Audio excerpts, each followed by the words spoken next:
Soy Asa de Neidy, soy el coordinador de este Comité de Salud y Producción Acuícola. Estamos, pues, por dar comienzo a esta primer sesión de este día, en el cual vamos a presentar temas que dentro del comité hemos considerado como prioritarios y que además han sido algunas sugerencias que hemos estado trabajando de manera conjunta con las autoridades de sanidad apícola de Senacica, con motivo de algunos elementos que hemos identificado que son importantes para poder analizar y proporcionar información técnica que le sea de utilidad a Senacica, como es el caso de enfermedades zoonóticas transmitidas por alimentos de origen acuático y que veremos en estas presentaciones, así como algunas otras actividades relacionadas con parte de la vigilancia epidemiológica. Adelante, Edwin. Buenas tardes a todos. Agradecemos su participación y asistencia a este trabajo, al trabajo realizado por el Comité de Salud y Producción Acuícola. Un privilegio compartir este panel con el doctor Assad, la doctora Morales Covarrubias, asimismo con el doctor Monroy y el maestro Gustavo Serrano. Procederemos a dar inicio a la participación de la doctora María Soledad Morales Covarrubias. Ella nos hablará sobre las principales zoonosis transmitidas mediante alimentos de productos acuícolas y pesqueros. Posteriormente daremos pie a la participación del doctor Monroy y el maestro Gustavo Serrano para finalizar con una serie de una ronda de preguntas para los ponentes. Sin más, les agradecemos su asistencia y damos inicio a los trabajos de este comité. Gracias.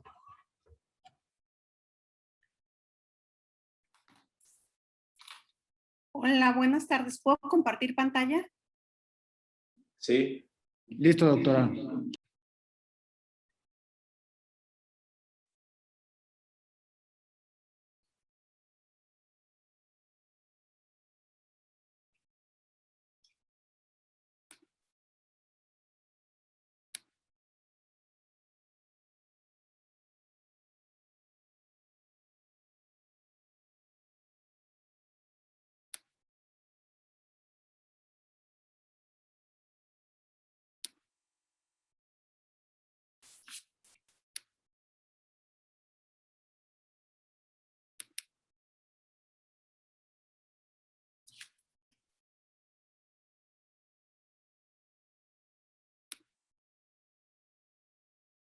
¿Listo? ¿Sí me pueden ver?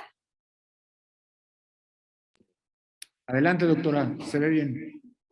Ok, bueno, pues muy buenas tardes a todos. Para mí es un gran honor estar en esta 29 reunión anual de la CONASA y quiero agradecerle específicamente a los miembros de CONASA por haberme hecho la invitación, así como también al Comité 1 de Salud y Producción Acuícola y al subgrupo de zoonosis que me permitieron hacer esta presentación. Abajo, yo soy la ponente, pero abajo están parte del grupo de zoonosis que son Gustavo Ramírez Paredes, Gustavo Serrano, Francisco Monroy, Edwin Marín, Luis Ernesto Guzmán, César Iván Gutiérrez, Fidel Colclen, Fernando García, Samuel Sánchez, Juan Carlos Ángeles y Juan Carlos Espinosa. Espero no haber emitido a ninguno. Entonces iniciamos con unas zoonosis transmitidas por alimentos de origen acuícola y pesquero.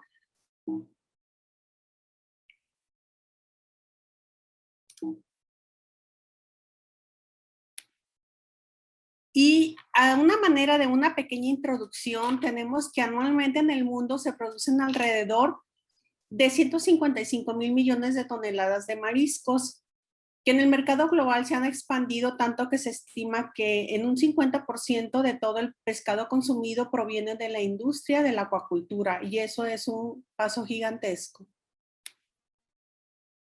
En la última década, América Latina amplió más de 5 veces su producción de peces, crustáceos, moluscos y casi duplicó su participación regional en la acuacultura mundial.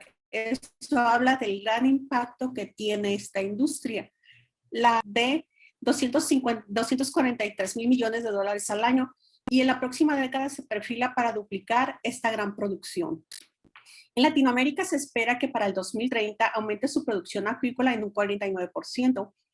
¿Qué quiere decir esto? Que algunas de las industrias más importantes, por mencionar algunas como las granjas piscícolas de Chilena, que son los que suministran cerca del 30% del salmón que se consume en el mundo, lo incrementarán en los próximos años. Y dos proveedores importantes que se tienen a nivel mundial, como son Ecuador, que ocupa el 5º lugar a nivel mundial en camarón Penedos Banamey, y México el 7º lugar en Penedos Banamey. En ranking mundial, ellos también incrementarán sus producciones. Pero no nada más es incrementar producciones ni tener, o sea, grandes volúmenes de ellos, sino que tanto la globalización, la intensificación de los cultivos para lograr grandes tonelajes para producción de alimentos para el mundo, la mala calidad de los suelos que está haciendo con la intensificación de esos cultivos, aunado al cambio climático, esto ha contribuido al aumento e incidencia de enfermedades transmitidas por alimentos de origen acuícola y pesquero, causadas principalmente por algunas bacterias, virus, parásitos y algunos hongos. ¿Cuáles son las principales zoonosis que tenemos? Existe una amplia variedad de agentes patógenos que pueden infectar mariscos y pescados, pero solo un número relativamente reducido puede causar enfermedades al ser humano.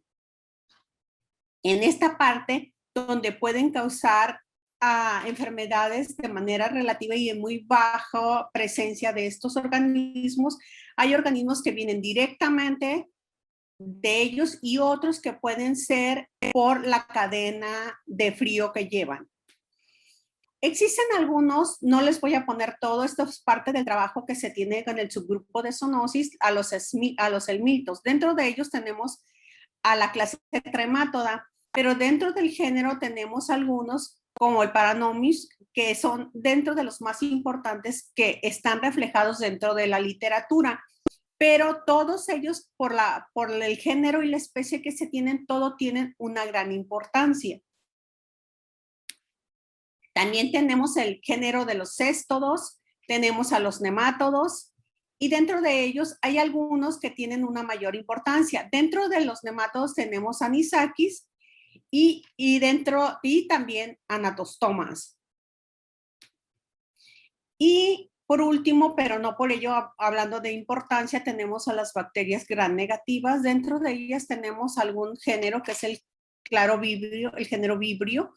Y dentro del género vibrio tenemos a las especies que son Vibrio alginolíticus, vulníficos, el cólera y paramolíticos. Pero aquí tenemos a salmonelas, aeromonas, aprisomas. Tenemos también algunas bacterias que son gram positivas, como las estreptococos, pero aquí la que tiene una mayor importancia y la que tiene mucha referencia bibliográfica es Vibrio cólera.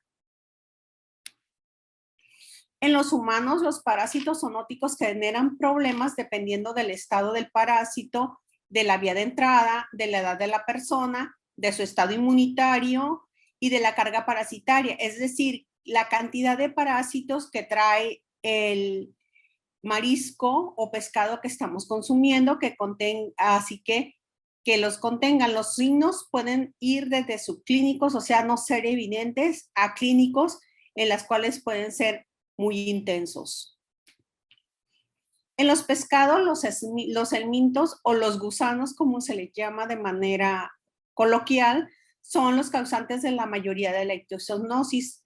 Sin embargo, algunos microsporidios y mesosporidios son considerados potencialmente patógenos, pero estos dos en la bibliografía casi no son referenciados, a pesar de que en algunos países del planeta Tierra existen reportes muy localizados de que microsporidios y microsporidios son patógenos. Los estadios larvales, principalmente los tremátodos, nemátodos y céstodos, que son los que mayor referencia se hacen en la literatura y donde hay un poquito más de información, están presentes en la carne del pescado, de la jaiba, moluscos, y propician la infección en los humanos al consumirlos, específicamente con el aumento del consumo de ceviche, sushi, sashimi, que son elaborados a base de pescado crudo o que están insuficientemente cocinado o ligeramente marinado.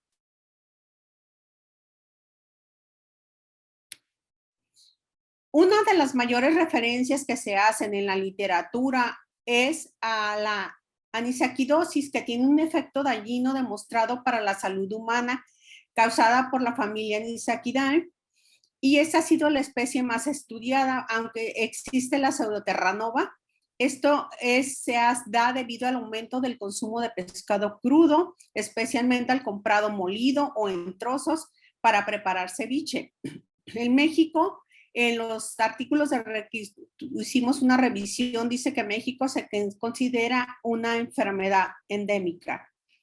¿Y cuál es el ciclo biológico? Bueno, ¿cómo se infecta el humano? El humano se infecta incidentalmente al consumirlo, ya que él come pescado crudo o mal cocinado. Y esto se da, ¿cómo lo adquiere? Bueno, los mamíferos marinos excretan los huevos y se desarrollan en una larvita. Y cuando es, ahora sí que las larvas infectivas, sí, se van hacia los crustáceos y luego a los peces. Entonces, el pescado también crudo en ceviche o mal cocinado.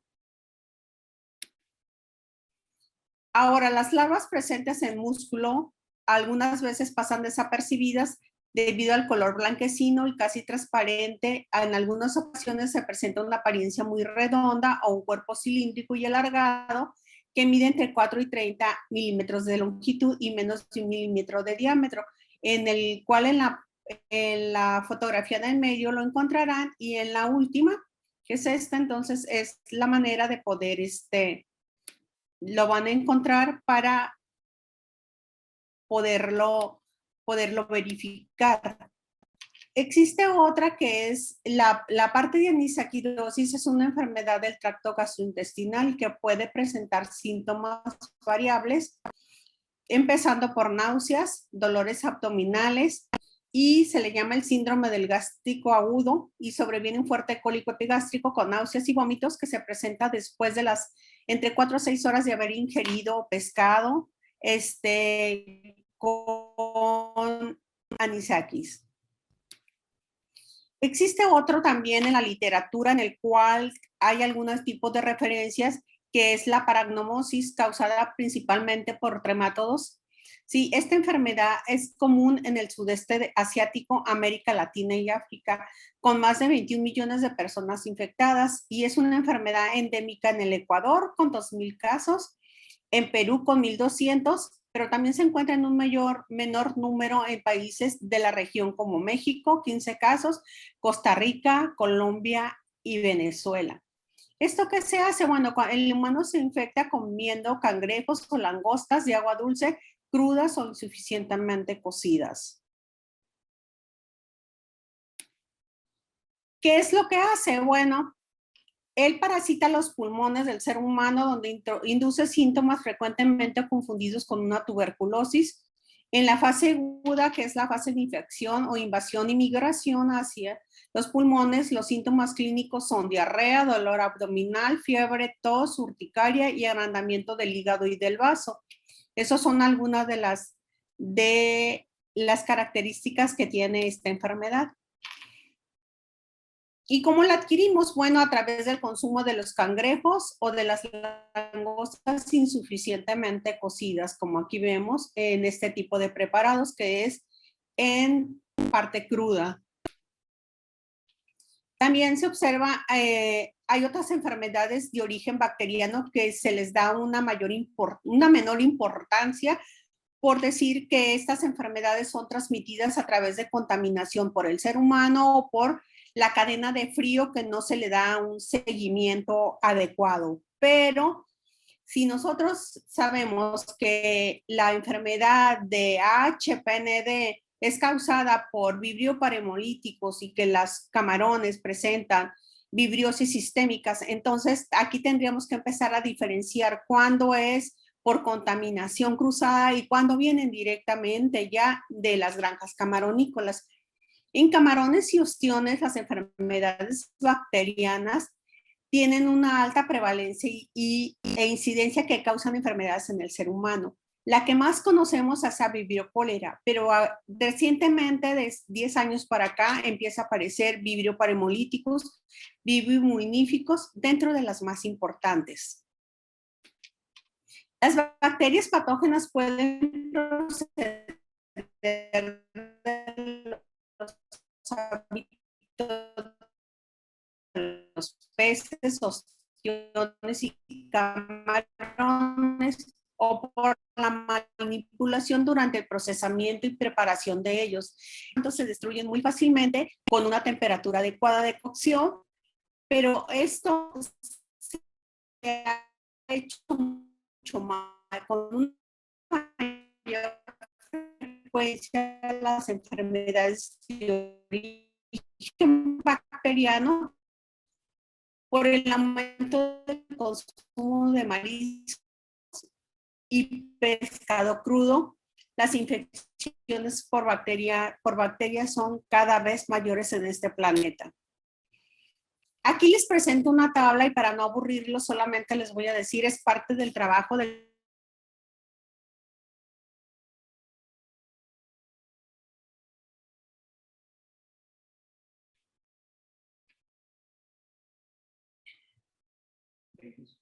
Doctora, ¿puede volver a compartir su pantalla? acaba de sacar. Listo, no sé si ya me pueden ver. Listo. Ok, entonces, perdón, pero esa tecnología nos saca de repente. Dentro de las enfermedades de origen bacteriana o causadas por parásitos, en una tabla que el grupo de zoonosis del Comité 1 estamos trabajando, encontramos las infecciones por Vibrio parahemolíticos, las infecciones por Vibrio vulnificus y por Listeria monocitogénesis y Salmonella.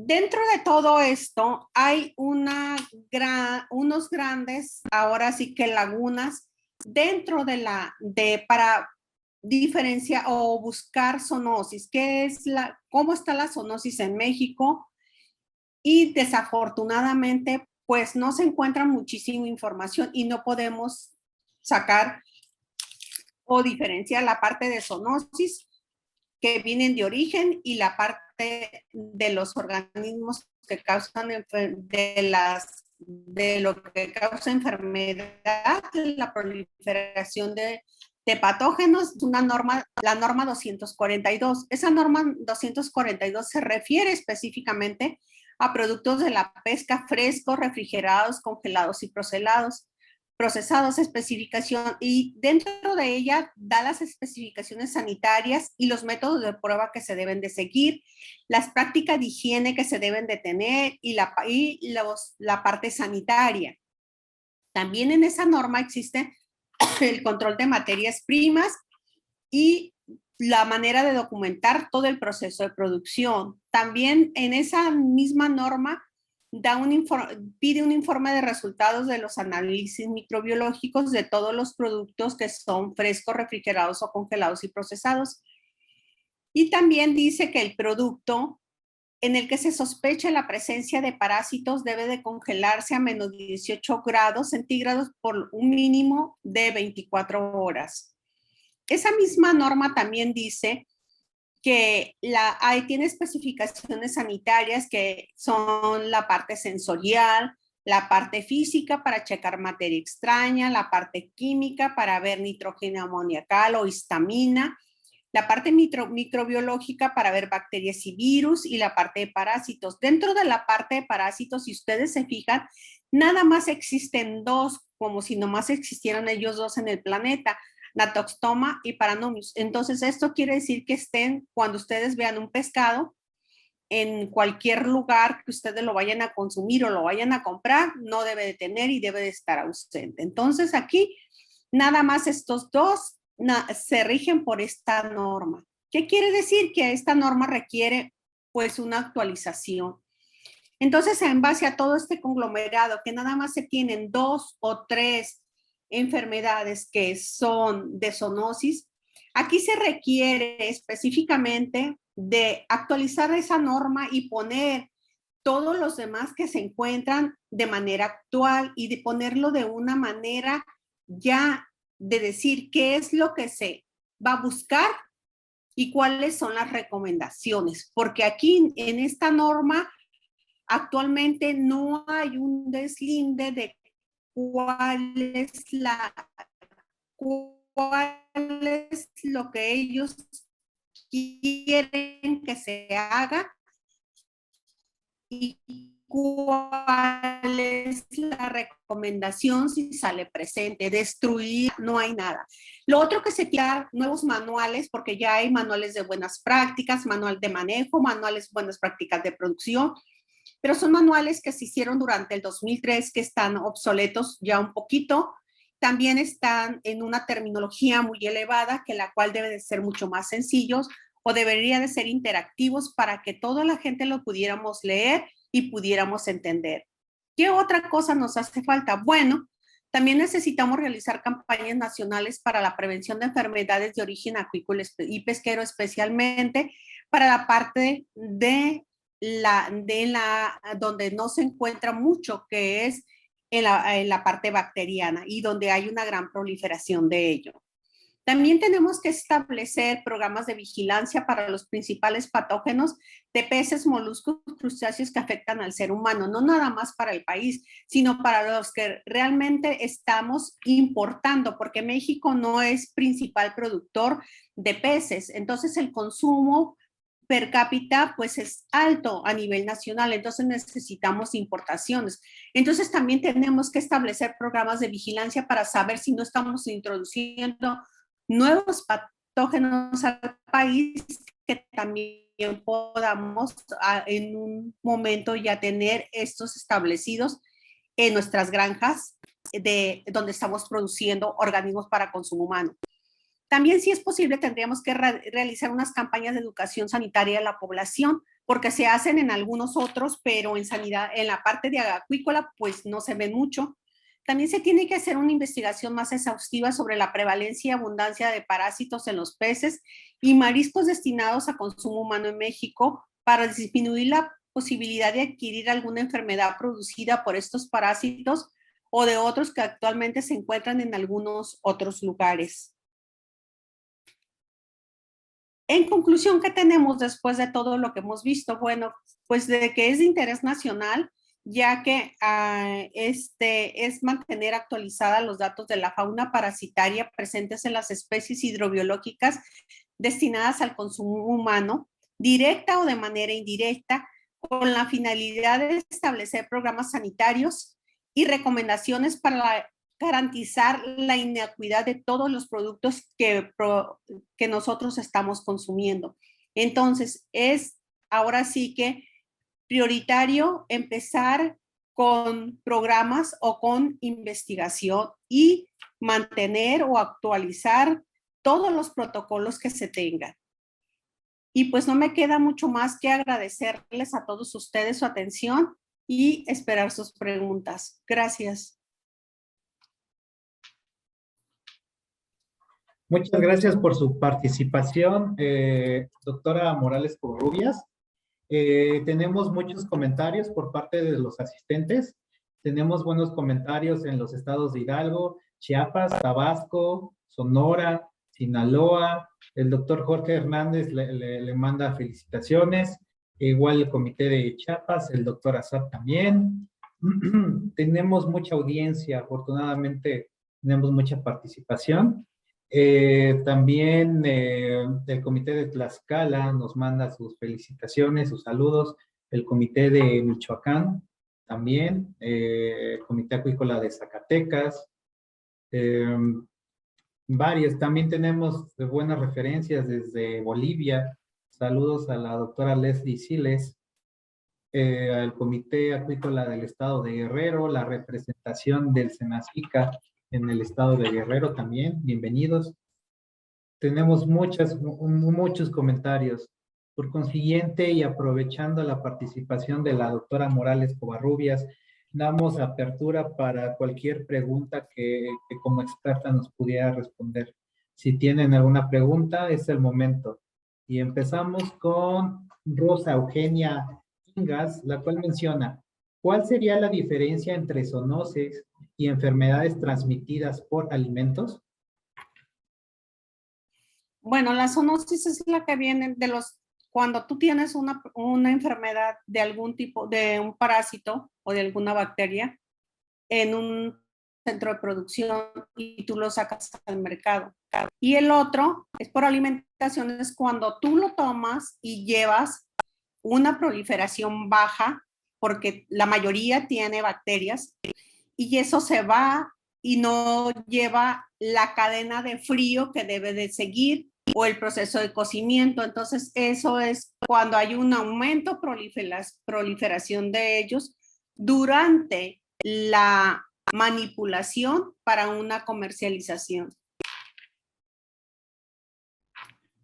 Perfecto, doctora. Muy amable. Tenemos un comentario de Bárbara Higuera. Felicitaciones, doctora.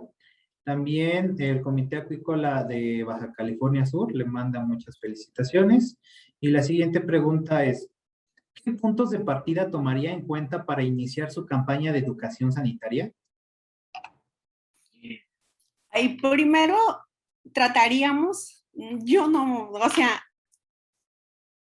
de que primero los manuales que hay fueran mucho más amigables con el consumidor, porque los que hay actualmente ahorita son muy rebuscados, obsoletos, entonces se tendrían que empezar por ahí y una vez, o sea, con unos panfletos, con unas especies de unos libros pequeños ilustrados para que la gente los pudiera ver y les llamara la atención, porque si esas campañas se hacen, ya existen en otros sectores, entonces podríamos tomar los ejemplos de ellos y hacerlo en la parte de agua, ¿no?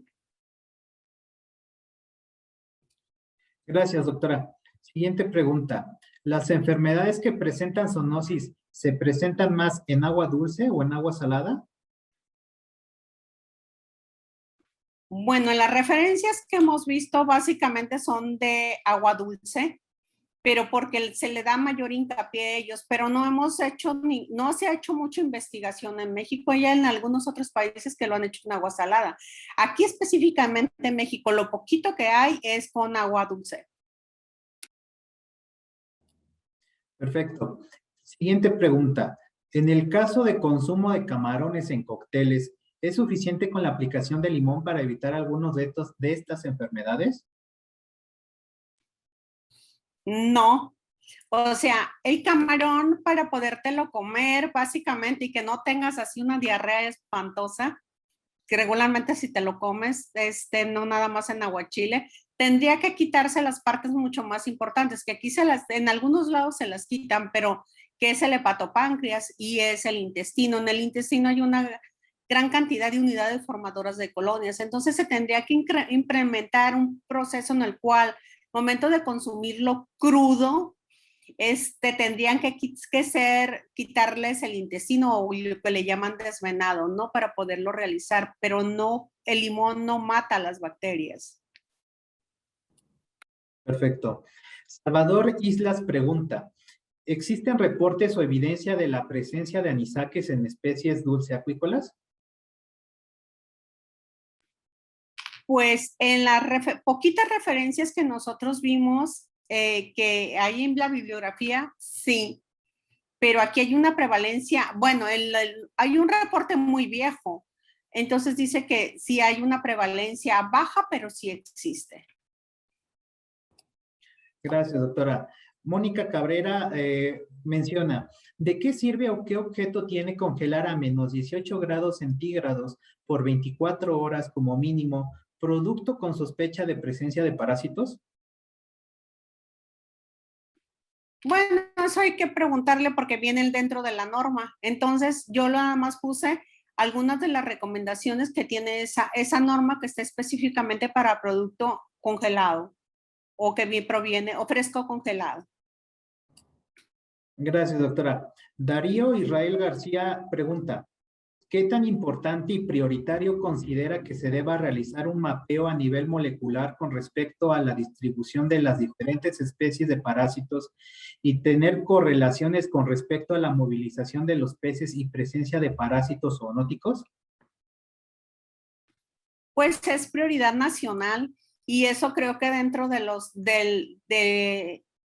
las convocatorias que el CONACYT sacara debería de ser prioritario. Una de las ramas de la parte, la parte molecular, tendría que ser una parte prioritaria que saliera emergente por el consumo que nosotros tenemos. Excelente. Edgar Solorio pregunta, ¿cómo generar un programa de vigilancia zoonótica en organismos acuáticos, principalmente en envases por producto de la pesca y no por apicultura? Pues aquí no sé qué instancia, no sé si alguno de los compañeros que están en el Comité 1 pudiera apoyarme porque yo nada más estoy en la parte de agua.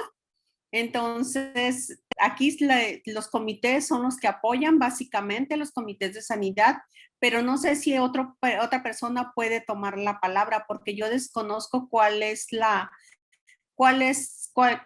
sería el órgano que se encargaría de esa parte. Gracias, doctora. María Luz Chabacán Ávila menciona, en Natostoma a partir del 2018, su pregunta es, si usted sabrá por qué Natostoma a partir del 2018 ya no fue considerada en el acuerdo mediante el cual se dan a conocer en los Estados Unidos mexicanos las enfermedades y plagas exóticas y endémicas de notificación obligatoria aquí en México.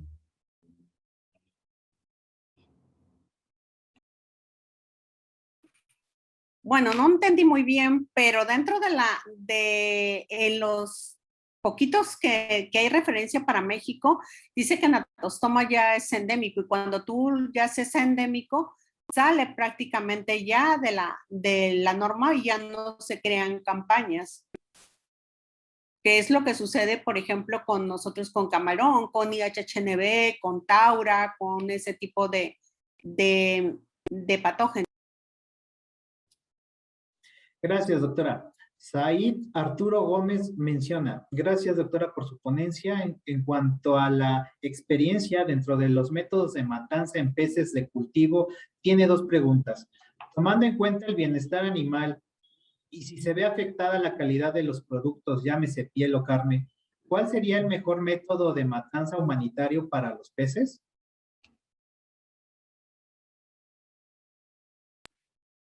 Bueno, en la parte de bienestar animal, específicamente para camarones, cuando tú los matas con hielo. Y entonces para que no pierdas la calidad. Entonces aquí tendrías que hacer otro tipo ese tipo también para que no pierda la calidad y la textura el producto que tiene. Ok. La siguiente pregunta, ¿hace falta actualización en los métodos actuales en las normas y leyes o códigos referente a la matanza? Ay, hace falta para todo. Entonces se necesitaría hacer, no sé, aquí tiene que haber una instancia correspondiente a nivel gubernamental que suba esto, en lo que nosotros estamos diciendo, una plataforma mucho más alta donde se tomen decisiones para todo, tanto para bienestar animal como para las nuevas políticas para modificación de normas, para campañas, para todo. ¿Por qué? Porque actualmente todo lo que hay son de alrededor del 2000. Entonces, muchas cosas son obsoletas. Gracias, doctora. Tenemos un comentario por parte de Ricardo Ibarra. Menciona, la mayoría de los países con problemas de salud provocados por el consumo de productos acuícolas y pesqueros son aquellos que de manera cultural e histórica preparan sus alimentos de manera cruda. ¿Cómo se atacaría este problema histórico, cultural, social en los programas de educación que usted propone? Bueno, como aquí la mayoría se consume, yo vivo en la costa, vivo en Mazatlán, nos consumimos el camarón crudo.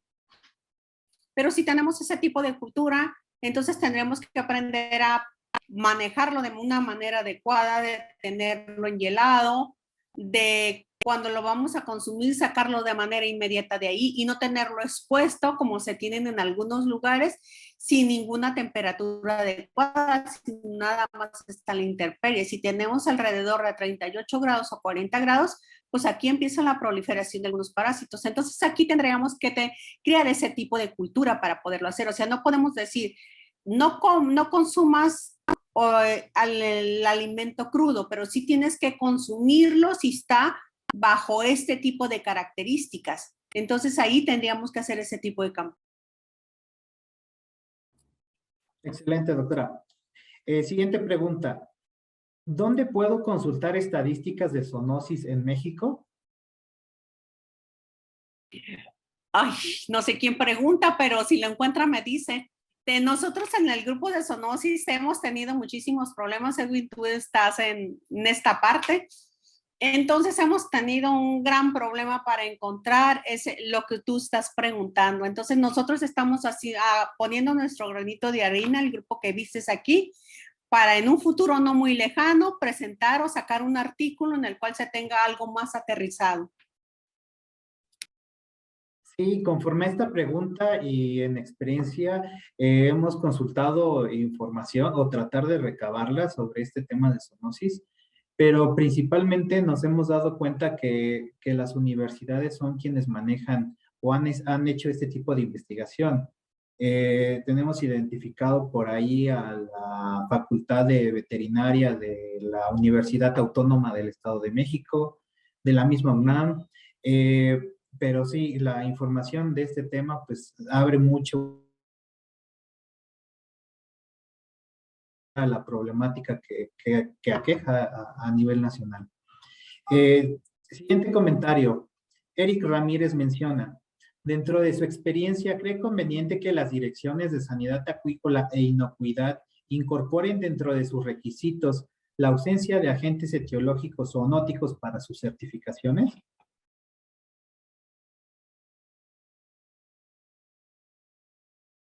¿Me puedes repetir porque no se escucha la pregunta que me hiciste? Ok. Dentro de su experiencia, ¿cree conveniente que las direcciones de sanidad acuícola y de inocuidad incorporen dentro de sus requisitos la ausencia de agentes etiológicos o zoonóticos para sus certificaciones? Por supuesto. Incluso en la norma que les presenté, está solamente 2 tipos de parásitos y es muy ambiguo. Entonces se tendría que modificar primero esa norma para poder pedir las cosas. Entonces, si esa norma no se modifica, nosotros, o sea, por más que nosotros solicitemos, no se puede hacer absolutamente nada. Perfecto.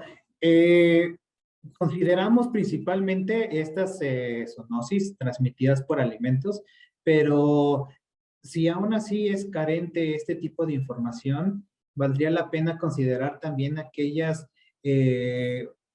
agentes etiológicos potenciales de provocar problemas de salud a la población con el simple manejo.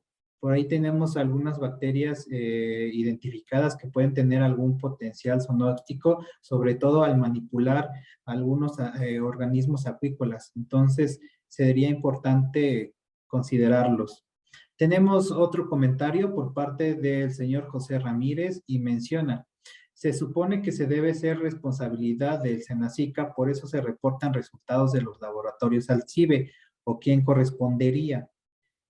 Principalmente los resultados del laboratorio del CIBE responden a una contingencia de mortalidad elevada, sobre todo para aquellas enfermedades que son endémicas o exóticas conforme al acuerdo por clasificación de estas enfermedades. Perfecto. Creo que tenemos tiempo para unas últimas 2 o 3 preguntas. Adelante, si alguno de los asistentes quisiera tener algún comentario.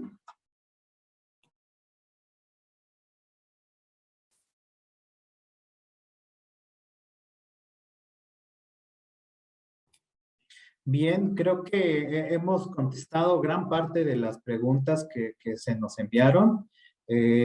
Agradecemos mucho su participación, doctora Morales Covarrubias. Creo que es un tema muy, muy importante que da pauta para más investigación, debatir, incorporarnos con más instituciones, con más universidades para ver lo que acontece día con día en este tema. Le damos un caluroso un agradecimiento, doctora, y sin más damos pie a al siguiente tema, que es vigilancia epidemiológica en organismos acuáticos, a cargo del doctor Jorge Francisco Monroy y del maestro en ciencias Gustavo Serrano Casillas. Adelante. Gracias. Gracias, doctora.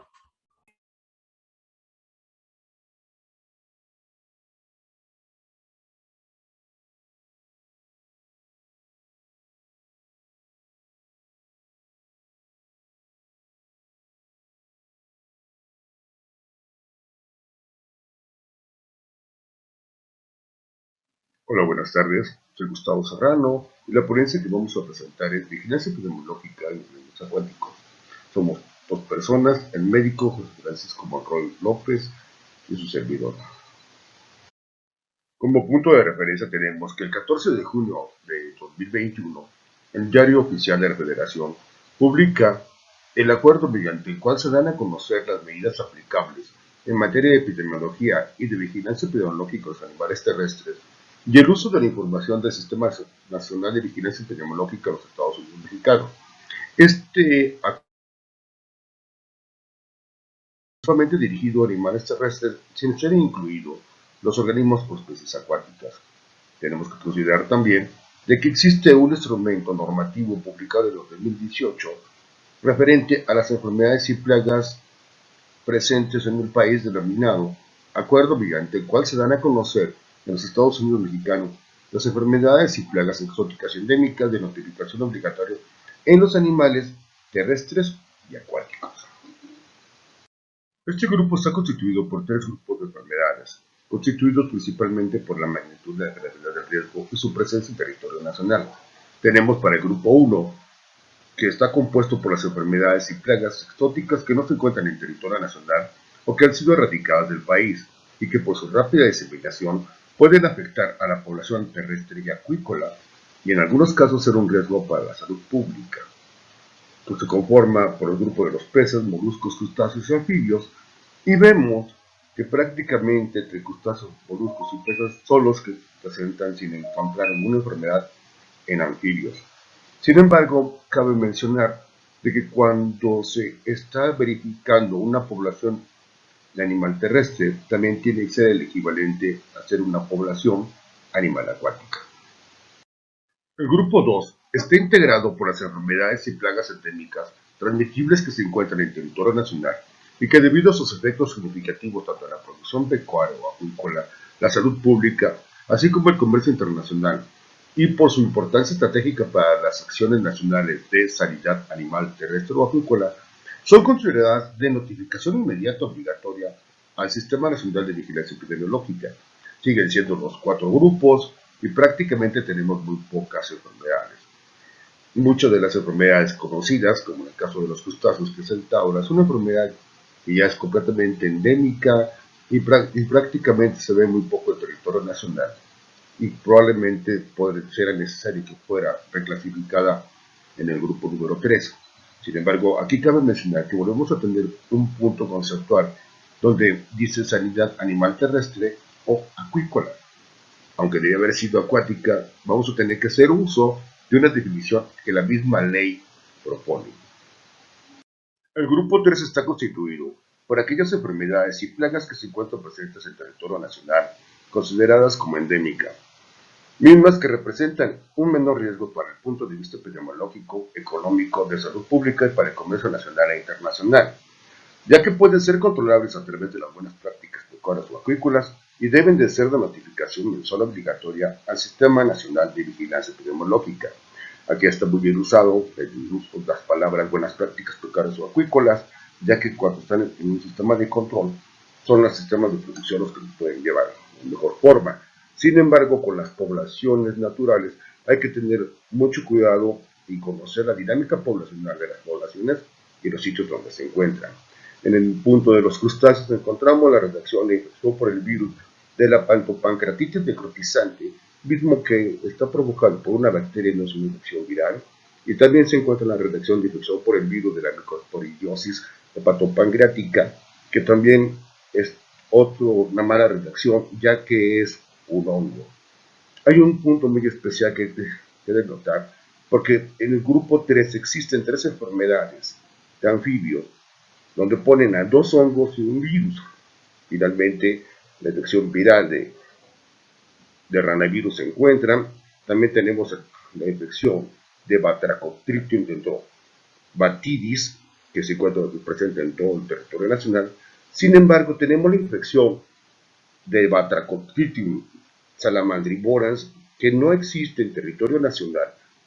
Es una enfermedad exótica, misma que debería estar clasificado en el grupo número 1. Por lo que se tiene como objetivo proponer la generación del acuerdo que atienda a los organismos acuáticos, iniciando con la vigilancia de las enfermedades y plagas de los animales acuáticos. Tenemos como fundamento jurídico a la Ley General de Pesca y Cultura Sustentable, donde sus objetivos son establecer las bases para la ordenación, conservación, protección, la repoblación y el aprovechamiento sustentable de los recursos pesqueros y acuícolas, así como la protección y rehabilitación de los ecosistemas en que se encuentran dichos recursos. Fijar las normas básicas para planear y regular el aprovechamiento de dichos recursos pesqueros y acuícolas, independientemente del tipo de aguas que sean, ya sean aguas marinas, continentales o salobres. Asimismo, es establecer las bases para el desarrollo e implementación de las medidas de sanidad de recursos pesqueros y acuícolas.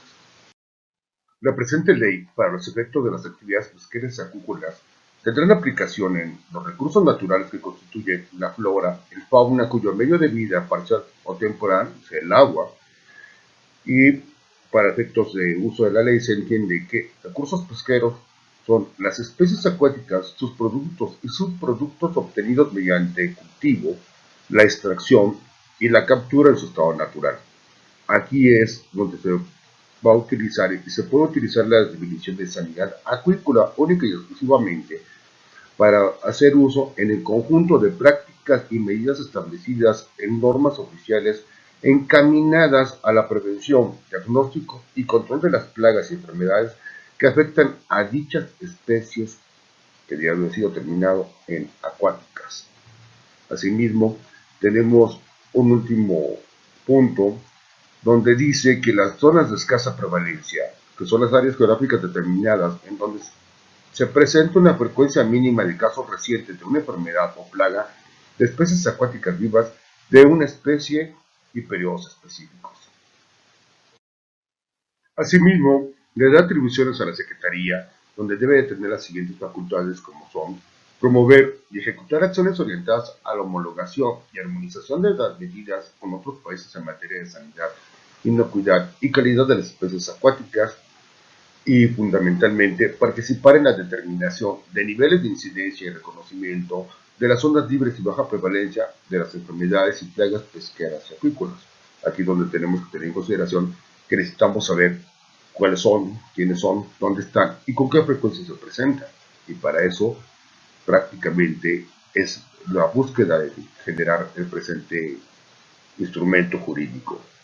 Asimismo, incluye a INAPESCA, que es la dependencia encargada de dirigir, coordinar, orientar la investigación científica y tecnológica en materia de pesca y acuacultura, teniendo que coadyuvar en la realización de análisis de riesgos sobre la introducción, establecimiento y diseminación de las plagas y enfermedades acuícolas que se puedan presentar en territorio nacional y ayudar en la elaboración de los planes de manejo de actividades pesqueras y acuícolas por recursos y subrecursos.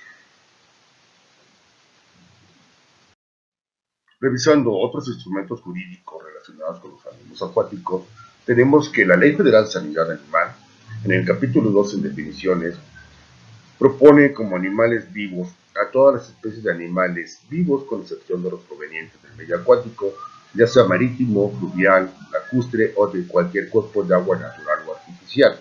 Prácticamente está estipulando bajo los organismos terrestres. Los organismos acuáticos tienen sus propias características que tendrán que seguir y buscarse controlar. Sin embargo, la Ley General de Vida Silvestre, en el capítulo 4 de Sanidad de la Vida Silvestre, informa que el control de las especies de la vida silvestre será con arreglo a las disposiciones de la Ley Federal de Sanidad Vegetal, la Ley Federal de Sanidad Animal y las disposiciones que de ellas se deriven. Pues prácticamente aquí es donde se tiene que buscar interaccionar y encontrar la forma de poder regular y controlar y tener una normatividad con respecto a los organismos acuáticos que puedan ser susceptibles a uso y consumo, ya sean provenientes de poblaciones naturales, silvestres o por cultivo. Por lo que rápidamente podemos revisar cuáles son los requerimientos biológicos de cada grupo entre los organismos acuáticos y los animales terrestres. Los animales terrestres son homotermos, mientras que los organismos acuáticos son poikilotermos. Ellos no tienen la capacidad de regular su temperatura, sino que dependen por completo de la temperatura ambiental. La respiración de los organismos acuáticos es branquial, respiran gases disueltos en el cuerpo acuático, mientras que los animales terrestres, su respiración es aérea y pulmonar. La homeostasis de los acuáticos depende por completo del medio ambiente que está en su entorno, y los animales terrestres poseen órganos y estructuras de regulación. La reproducción de los animales acuáticos es bastante compleja y implica directamente el desarrollo orgánico interactuado principalmente por los factores ambientales y alimenticios. Los animales terrestres tienen una moderación sexual y tienen sistemas endócrinos que los pueden ayudar. La fecundación externa es característica práctica de los organismos acuáticos, mientras que los animales terrestres tienen una fecundación interna. Los animales acuáticos tienen un ciclo biológico complejo, normalmente tienen un desove externo, tienen un desarrollo larvario y un crecimiento juvenil adulto, mientras que los animales terrestres, la gran mayoría de los que tienen un control de actividad primaria, son placentarios vivíparos, tienen un desarrollo embrionario interno y nacen en una forma terminal. Integrando los conceptos sanitarios ya conocidos de la red epidemiológica que se utiliza para todos los organismos vivos, tenemos que existe la presencia del hospedero, del medio ambiente y los agentes patógenos, que la combinación de los tres sería la generación de la enfermedad. Sin embargo, los organismos acuáticos están completamente delimitados por factores ambientales que son las condiciones en las que se desarrollan y viven. Están íntimamente ligados con las variables ecológicas, que son las interacciones que tienen entre poblaciones y las comunidades dentro del ecosistema donde se desarrollan, ya sea un cuerpo de agua, un océano, una costera, presa, laguna o un estanque de cultivo. Asimismo, todos los grupos de individuos con los que se están desarrollando y creciendo, ya sea un lote de producción, tienen características propias a lo que se le puede denominar estado genético, y el manejo de cómo se va a realizar el cultivo o cómo se realiza la captura o los sitios de extracción es lo que se podría denominar la logística de cultivo. Y conocemos como factores ambientales a la luz, la temperatura, la salinidad, la humedad existente total y absoluta, la hidrología de la zona, o en el caso que podría ser las zonas oceánicas, la presencia de olas, corrientes y mareas, la batimetría, que es la profundidad en la que se encuentra el cuerpo de agua, y conocemos como variables ecológicas, como ya he comentado, las interacciones existentes entre poblaciones y comunidades que existen en el medio acuático, como es el fitoplancton, zooplancton, nécton, que todo lo que puede ser susceptible a nadar, que es todo lo que puede ser existente en el fondo, y sexton, todo lo que puede flotar. Los ciclos biogeoquímicos importantes tienen que ubicarse para la generación de la materia rica y nutrientes para el crecimiento, como es el oxígeno, nitrógeno, fósforo, carbono y azufre. Todo esto se traduce en poder tener una medición de la productividad actividad primaria y con su consecuencia la secundaria, midiéndose en miligramos de carbón o miligramos de clorofila por hora. Asimismo, hay que tomar muy en cuenta las interacciones existentes entre las poblaciones, ya sean las poblaciones silvestres, la pesquería o los de cultivo, la presencia de depredación, la competencia por espacio y alimento, la presencia de toxinas naturales o inducidas y finalmente la presencia de contaminantes.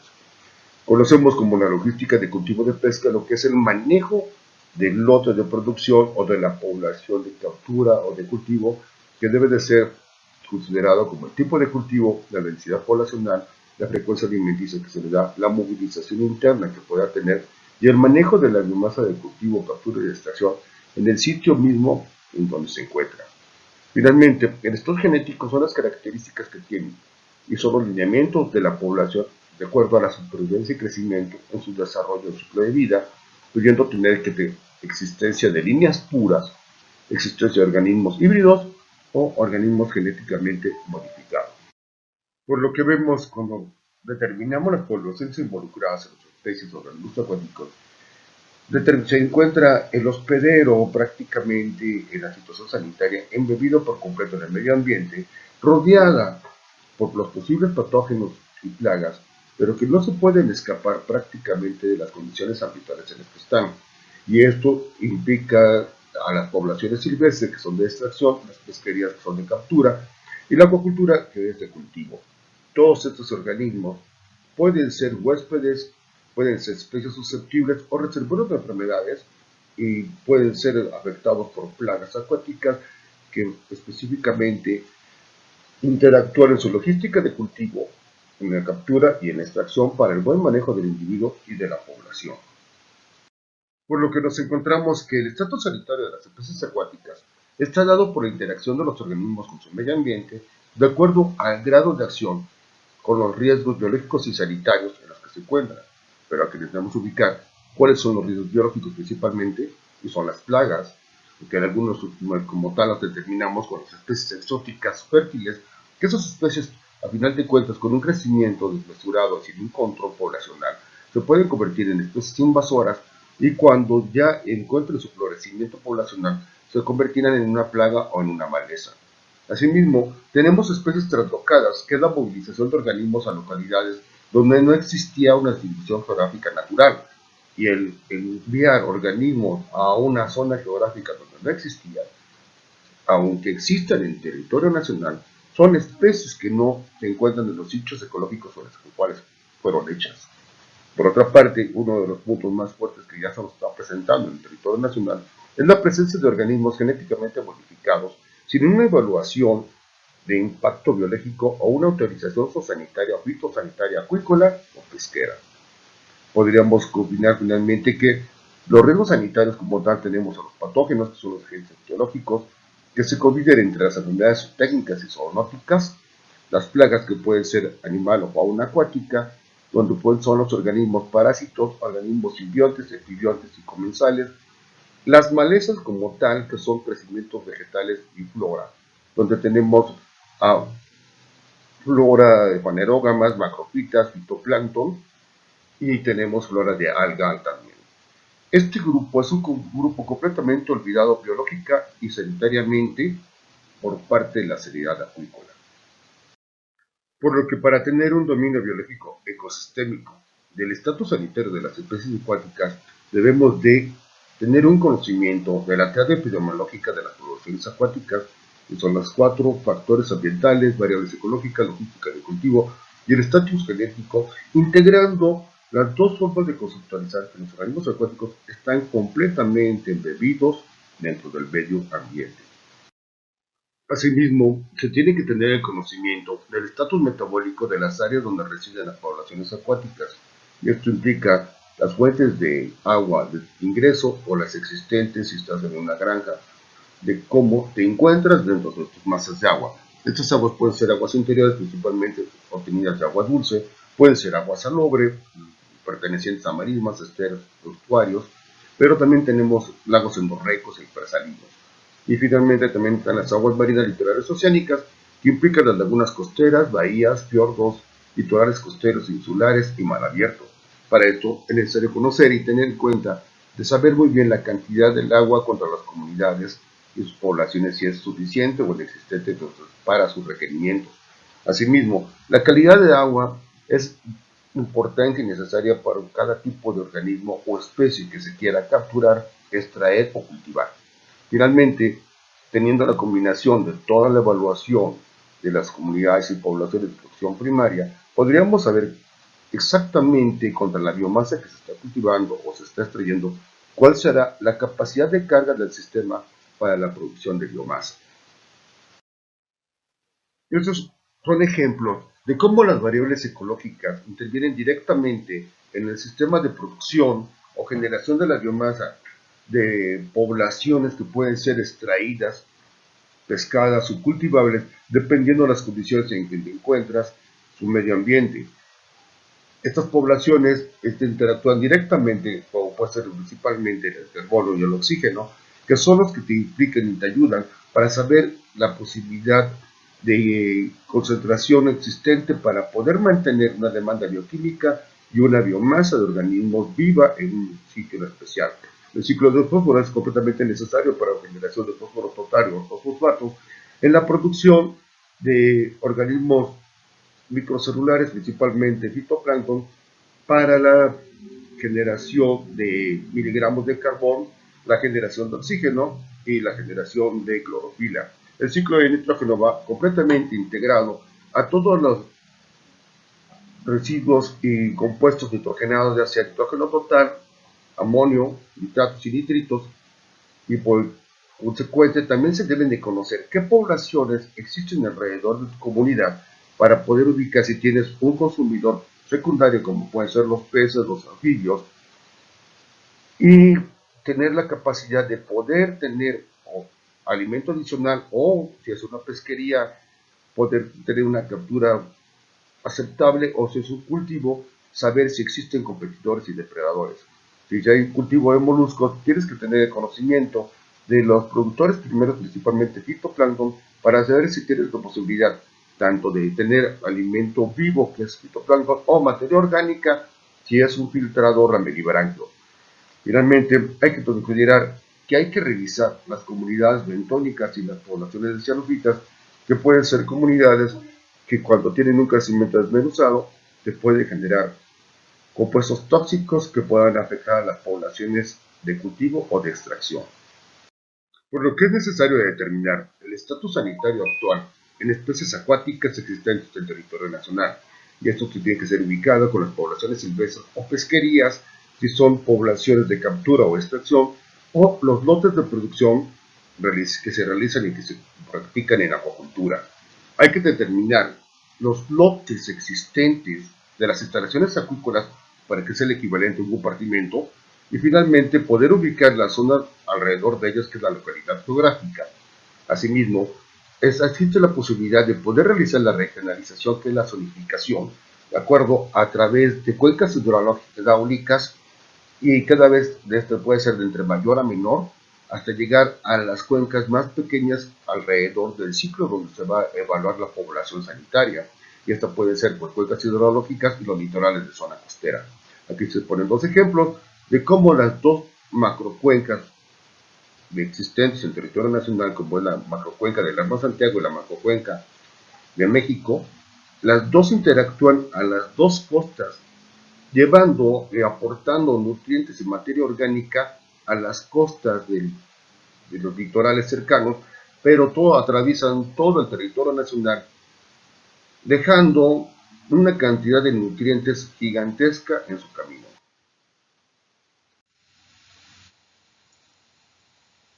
Considerando todo lo que nos menciona Gustavo Serrano, bueno, ¿cuáles serían los factores que deberían de ser considerados en la propuesta de acuerdo que queremos hacer? Primero, los aspectos legales, reglamentarios, normativos y otros contemplados en las disposiciones oficiales existentes, las características y particularidades fisiológicas que poseen los animales acuáticos, los aspectos relacionados con la enorme influencia que tiene el agua, la temperatura y otros factores ambientales sobre el desarrollo de las enfermedades y plagas de los animales acuáticos, y el enorme desconocimiento que se tiene en torno de los agentes causantes de las enfermedades de los animales acuáticos y las plagas que los afectan.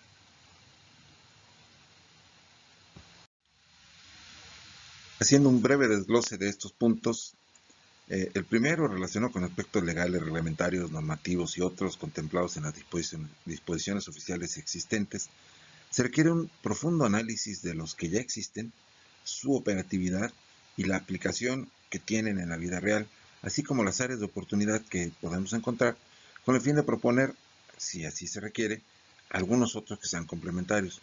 Este acuerdo en sí es una oportunidad que tenemos en este momento para ello.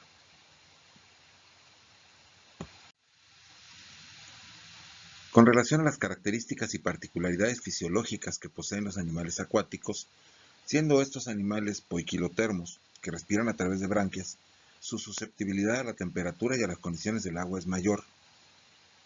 ¿Cuáles son las que nos interesan? El oxígeno disuelto, la temperatura del agua, el pH, la salinidad, el amoníaco, la presencia de nitritos, alcalinidad y dureza, entre otros. Y si bien es necesario conocer estos indicadores, también se requiere saber cómo están interactuando, ya que tenemos efectos que repercuten en unos y en otros. Es decir, no actúan de manera independiente, sino que tenemos un efecto en las condiciones del agua y por lo tanto en la salud de los organismos acuáticos, de los animales acuáticos, en virtud de cómo se combinan estos elementos en su entorno. Así, consideramos muy importante determinar cuál es la influencia que tiene el agua, la temperatura y otros factores ambientales sobre el desarrollo de las enfermedades y plagas de los animales acuáticos, y por eso es necesario revisar los formatos en los cuales se está recabando la información, el CIBE 02, que es el formato de investigación de casos en sanidad para las especies acuáticas, para poder incluir también los rubros que estamos mencionando.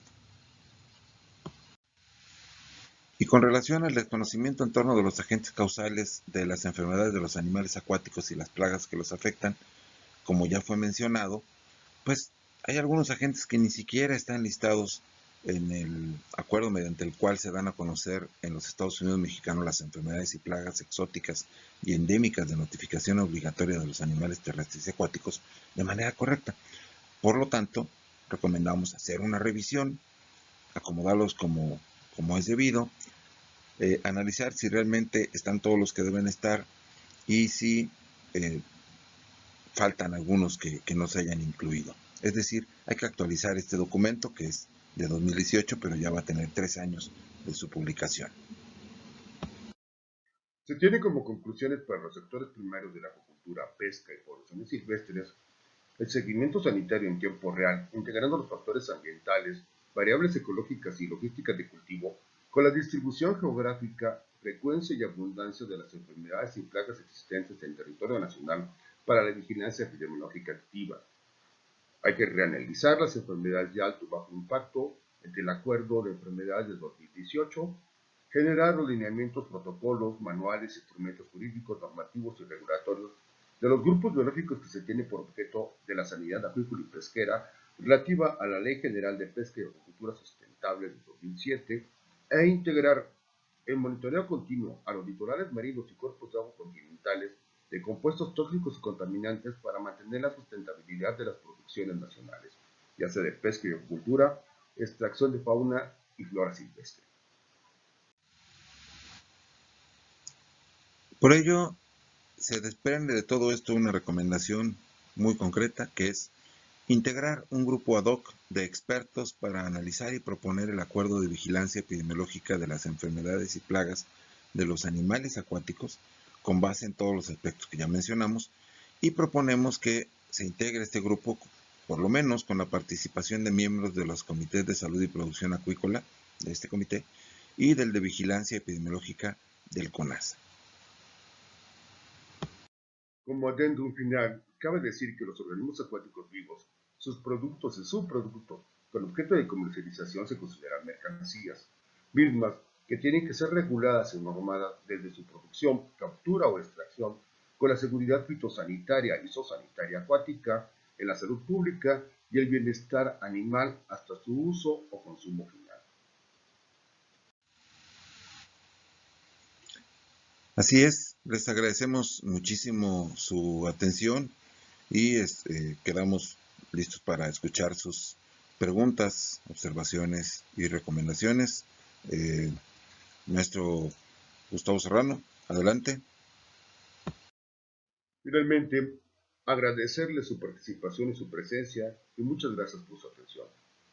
Hasta luego.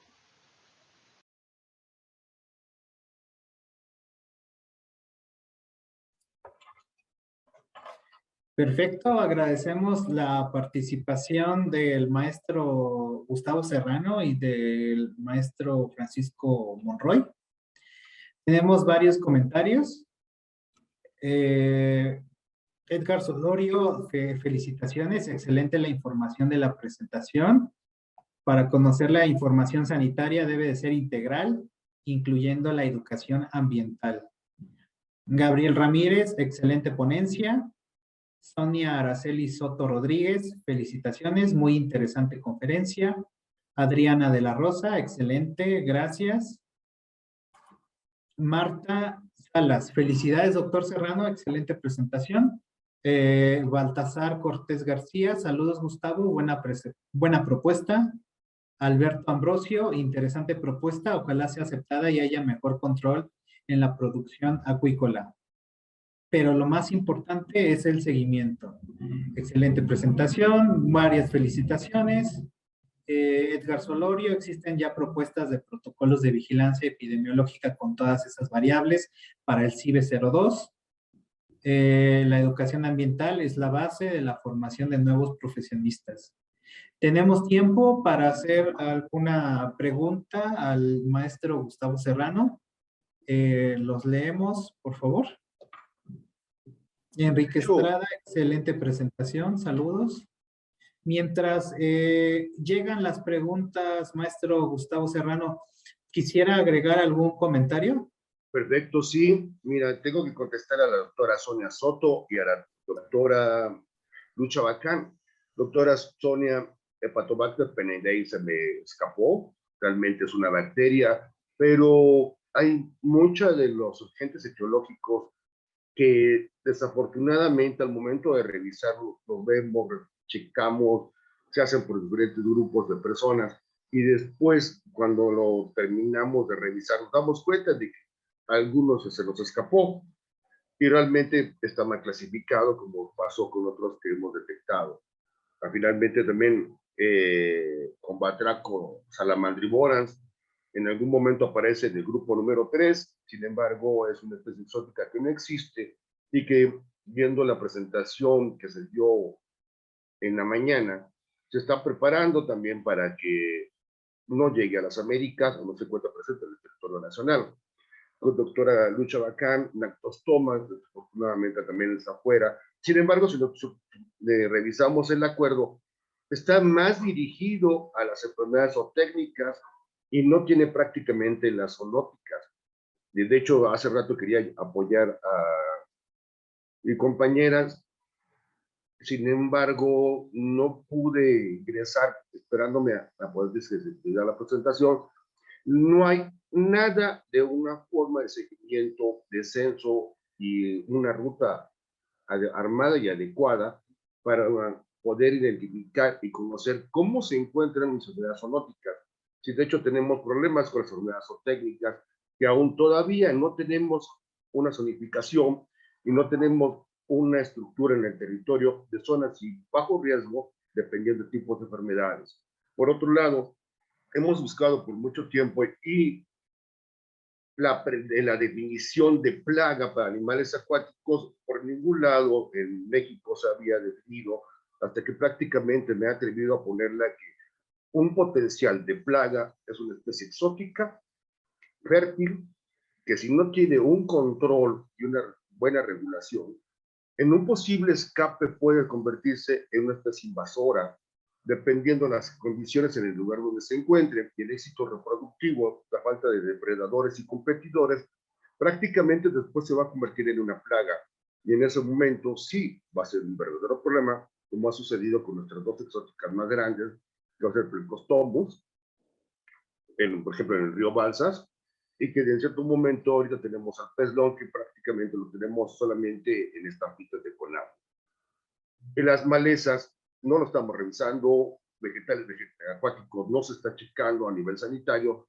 Sí existe información, pero prácticamente se lo lleva con agua, y está principalmente para proteger y cuidar sus embalses de cuando se les llenan de vegetales flotantes, y eso les provoca graves conflictos en su operación. Existen muchísimas situaciones que llevar. Sin embargo, necesitamos no nada más ver parámetros físico-químicos como normalmente se ve, necesitamos ubicar que el medio ambiente sí se encuentra ubicado en factores ambientales, que son las condiciones. Y si, por ejemplo, empezamos con la luz, la gente está acostumbrada a poder ver que la medición, que es un parámetro físico-químico, es la transparencia, la turbidez. En ambas son indicadores indirectos de que tú lo que puedes presentar y creer que a lo mejor tienes una productividad o una disponibilidad de fitoplancton, dependiendo de la transparencia. Sin embargo, puedes ser engañado si estás en un cultivo por la presencia de sólidos disueltos suspendidos o totales. Se tiene que integrar todos los 4 factores, el medio ambiente, factores ambientales, las variables ecológicas como tal. Si estás en un cultivo, ya sea dependiendo de la intensidad, tú tienes que ubicar cómo poderlo manejar y cómo desarrollarlo. Si sabes que tienes qué grupo de organismos fitoplanctónicos y zooplanctónicos, si tienes un suelo intensivo, puedes conocer la cantidad de especies susceptibles que te podrían ayudar o perjudicar sanitariamente dependiendo su distribución de diversidad de abundancia. El stock logístico, el stock genético, es prácticamente la información que necesitamos tener para los lotes de organismos que se está trabajando. No se pueden andar revisando instalaciones creyendo que cumplen con las condiciones sanitarias de operación, son solamente instalaciones. Lo que se tiene que revisar son los organismos y los lotes, el estatus sanitario que presentan para poderlo desarrollar. Y finalmente, el manejo, muchos de los problemas que tienen los cultivadores y hasta los mismos pescadores o extractores de fauna silvestre, es un mal manejo sobre el organismo que se va a trabajar. Si existen algunas preguntas, podemos continuar, si no, continúo con otro tema. ¿Sí? Tú dices, Edwin. Gracias, Gustavo. Sabemos que sí eres capaz de extenderte a las 3, pero tenemos tiempo. Mencionan que la educación ambiental es la base de la formación para nuevos profesionistas, sin duda. Excelente presentación. Adán Guadalupe, buena presentación. Saludos, Gustavo. Darío Israel García. ¿Consideran que la revisión del acuerdo, y creo que se entiende por la clasificación de las enfermedades, tendría que ser por lo menos cada 2 años? Podría ser, o sea, de hecho, lo que se necesita es que todas las enfermedades tengan un buen seguimiento. Algunas enfermedades están listadas, pero no están siendo revisadas continuamente. Finalmente, desde el grupo 3, que son de información mensual, muchas no las presentan. La de inmediata endémica del grupo 2 prácticamente se ve muy poco. Las exóticas, pues hay que revisar las dos, la vigilancia activa y la pasiva, dependiendo por la ruta, o revisas fronteras o revisas laboratorios y su resultado. No sería mala idea que se comenzara a hacer una evaluación anual y después tratar de sacar la periodicidad de revisión de los acuerdos. Desafortunadamente, lo único que tenemos es un acuerdo. En alguna de las observaciones se puso de que no teníamos normatividad. No tenemos. Prácticamente nuestras normas acuícolas y pesqueras son muy pocas en la parte sanitaria y las tenemos que ir organizando, tal vez con instrumentos normativos rápidos, pero sí lo tenemos que ir preparando porque cada uno tiene que tener un procedimiento. E igualmente hay que tratar de buscar que se tenga el reglamento, la Ley General de Pesca y Acuacultura, que tenemos la misma del 2007, y tenemos muchos grupos perdidos. Los equinodermos no estamos trabajando y ya se está cultivando, se está pescando y se está extrayendo pepino de mar desde hace mucho tiempo. Tenemos perdido los organismos que están regidos por la norma 059 de ecología, donde Semarnat está revisando esas poblaciones, pero sanitariamente no sabemos cómo se encuentran. O sea, existen, todas las características existen, nada más hay que conjuntar y hay que coordinarlas muy bien. Y sí es posible hacer eso. Gracias, Gustavo. El maestro Rafael Messenger menciona, es importante que se reanalicen los criterios que se emplean para la vigilancia y me parece muy adecuado considerar aspectos ambientales. Gracias y felicidades por tu presentación. La doctora Sonia Soto, gracias, me pongo a sus órdenes como especialista en enfermedades de crustáceos y peces marinos y agua dulce. El doctor Gustavo Ramírez, en el caso del virus de la tilapia del lago, ¿qué pudo haber ocasionado que primero se reportara como presente y después se retractara ese reporte?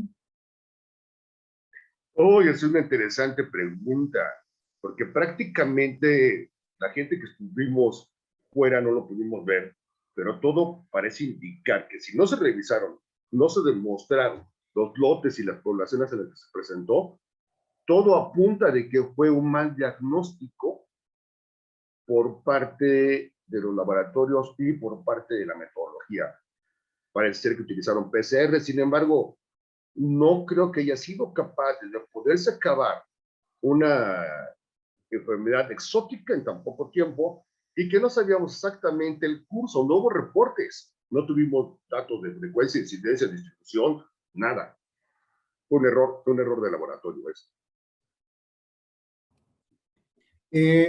La doctora María Luz Chabacán menciona y te agradece por completar la respuesta a su pregunta. Felicitaciones.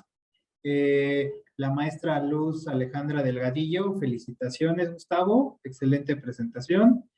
Eric Roberto Flores, para lograrse muchos de los puntos aquí mencionados, es la voluntad de muchas dependencias como la CONAPESCA, INAPESCA, CONAGUA, etcétera. ¿Cuál sería la estrategia para revisar estos puntos por todas estas dependencias? Esa pregunta me la hicieron en la reunión de Puebla que en 2015, al parecer, no recuerdo si eran los foros sanitarios de INAPESCA, pensé que finalmente se podría hacer con la búsqueda de centros de monitoreo continuo de evaluación ambiental sanitaria, como lo tienen muchos países, principalmente se han trabajado en Asia, cada 200, 300 kilómetros hay un centro de monitoreo que ubica todas las condiciones ambientales, variables ecológicas, todas las poblaciones hidrobiológicas y se van enviando información a las dependencias que lo necesitan. Sin embargo, con la pesca tiene que dar los marcos de investigación, seguimiento y manejo de las poblaciones dependiendo de los cuerpos de agua. Con la pesca es la que, con la información que le da INAPESCA, tiene que ubicar los volúmenes de extracción, captura, y que los tiene, y sin embargo tienen que ser completamente regulados con Senacica para la parte sanitaria.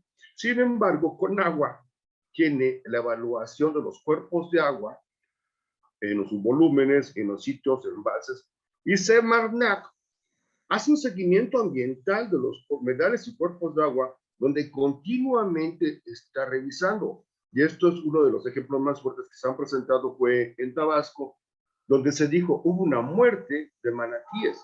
Sin embargo, no fue el manatí nada más que se murieron todas las poblaciones, se murió el ecosistema. Y realmente fue porque hubo una distrofia de toda la zona de pantano, donde las poblaciones de cianofitas, que fueron las únicas que pudieron proliferar por la falta de oxígeno, la demanda bioquímica era gigantesca y las poblaciones terminaron muriendo. Se murió todo. Sin embargo, la información por parte de Semarnat existía. Es conjuntar toda esa información que se tiene y tener una buena coordinación en todos los factores, variables, parámetros y un buen diagnosticador ambiental para poder juntar poblacionalmente a los organismos y las condiciones sanitarias que puedan tener tanto de los organismos acuáticos y su posible interacción con la sociedad humana.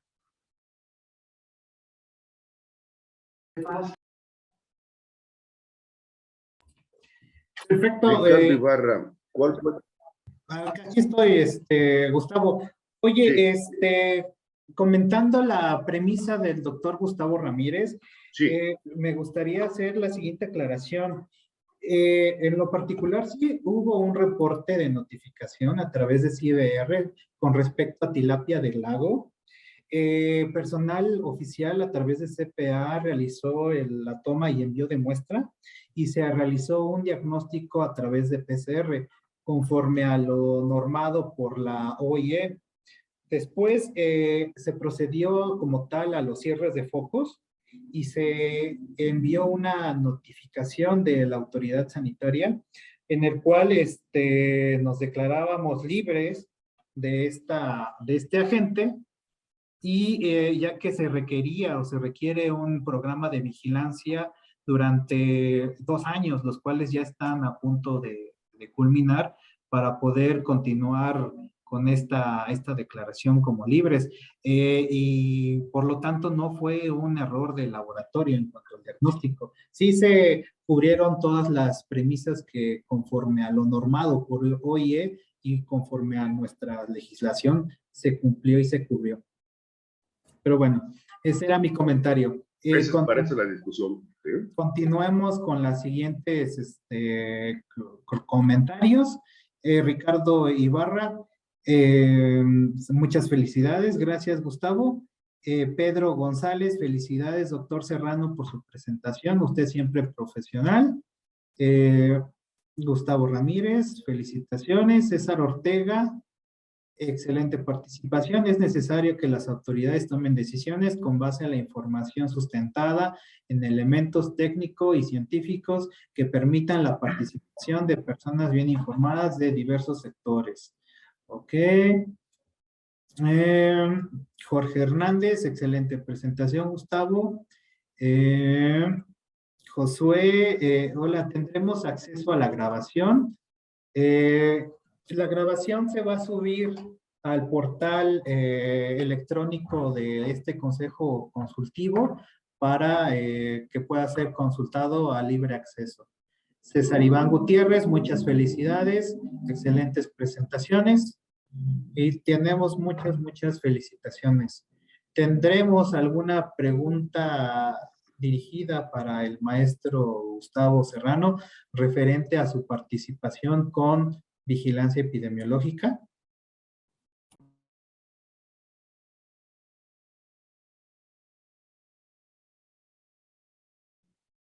El maestro Rafael Messenger menciona que en el caso de Tabasco se mencionó el crecimiento algal como causal de las mortalidades de peces y manatís.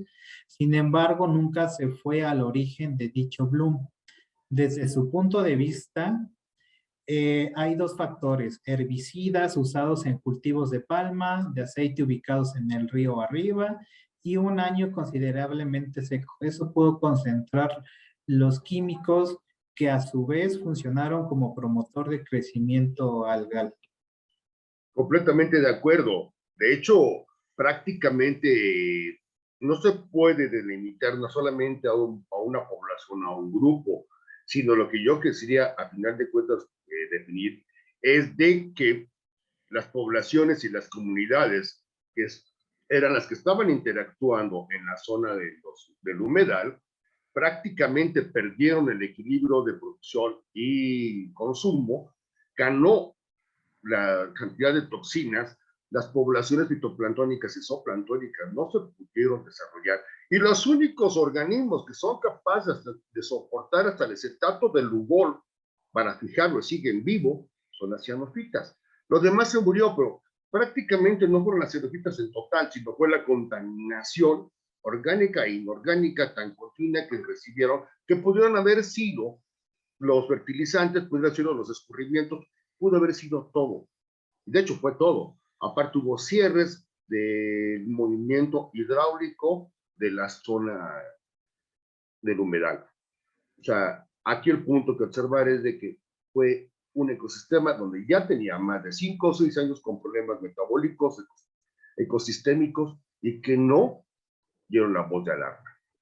Uno de los puntos como tal de la vigilancia epidemiológica se está buscando para especies, organismos acuáticos, y en este caso para animales acuáticos, es tener la vigilancia continua de todos los factores que están interviniendo en las comunidades para evitar que se presente un problema drástico.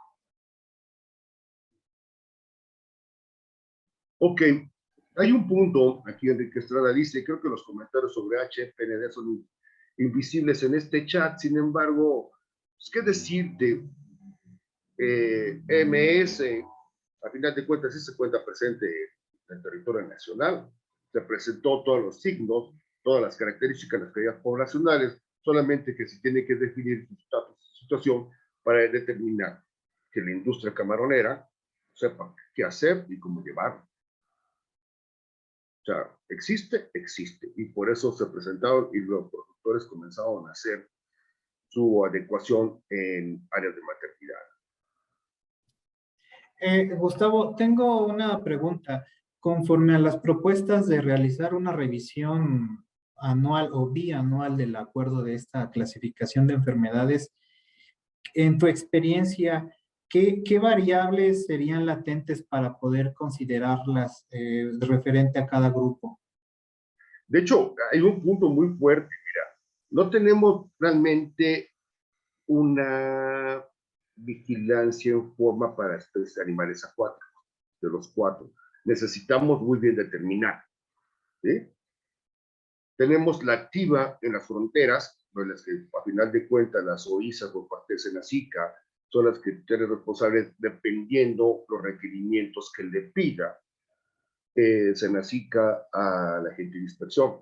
Sin embargo, necesitamos tener bien el censo regional de las enfermedades que tenemos actuales y ver cuáles sí realmente se nos están presentando mucho y revisar la frecuencia, la incidencia y los sitios donde están para que podamos regionalizar. Probablemente una revisión anual y bianual es muy difícil, a lo mejor cada 3 años, pero sí nos estamos dando cuenta de que es difícil que podamos tener ese censo, ¿no? Entiendo que el censo tendría que venir de alguna institución de gobierno, pero en tu experiencia, ¿existen algunas organizaciones o asociaciones que tengan datos de este tipo? No, le corresponde a Senacica eso. Senacica tiene los comités estatales que son los que tienen que revisar por la parte estatal que les corresponde. Una vez que tengan la información de los sitios y localidades donde se presenten, se podría ver qué regiones tienen características similares. Hay un ejemplo muy grande. Nayarit, los marismas nacionales, el estero del Cuervo, en Sinaloa, es una misma región. Podemos utilizar que la zona oriental de Tabasco junto con Campeche es una región. Podemos ubicar que la zona norte de Veracruz con la cercanía de Tamaulipas es una misma región, igual que como sucede con la cuenca lechera de la comarca que tenía los ganaderos, pueden ser los pecuarios y la parte ganadera, ¿no? Creo que esa información no le compete a Senacica del todo. Recordemos que la Ley General de Pesca y Acuacultura Sustentable hablan de la Carta Nacional Pesquera y la Acuícola y designan a una institución. Creo que por ahí no va. Mi pregunta hacía énfasis a si existen instituciones de iniciativa privada que tengan esta información. En la parte de ganadera sí existe, pero me gustaría saber si aquí con la acuícola en tu experiencia se podría tomar como consulta. No, creo que a lo mejor no te estoy entendiendo bien. ¿Instituciones privadas deben de tener información de organismos acuáticos? En cuanto al número de organismos que pudiera tener una localidad, algún municipio, alguna región. No, no, Edwin, no hay ninguna. Hay muchas asociaciones oportunistas, yo los denomino falsos profetas, donde dicen que están ubicando y realizando información sanitaria, pero principalmente lo están haciendo para una búsqueda de una certificación de una posible pesca sustentable, para poder vender más caro los pocos individuos poblacionales que puedan encontrar. De estas hay muchísimas en la península de Baja California y se autodenominan a sus certificaciones de productos sustentables, pero realmente, si lo estamos viendo, ¿realmente son sustentables? El atún no es sustentable, no lo tenemos revisado, la sustentabilidad. La sardina tampoco es sustentable, sin embargo, lo han estado comentando. Sustentable sí tenemos las langostas. La Parorhios interruptus de Baja California, sí tenemos sustentable los abulones de la zona de Baja California, pero, por ejemplo, ¿qué podemos decir de Parorhios argus de la zona del Caribe? Tenemos una especie de control, pero no tenemos exactamente sus secuencias de sustentabilidad. Es más, me voy a ir más porque me meto como langosta. La deriva larvaria de Filosoma, de la interruptus, se encuentra en la zona de Malarrimo, en la parte media de la península de Baja California.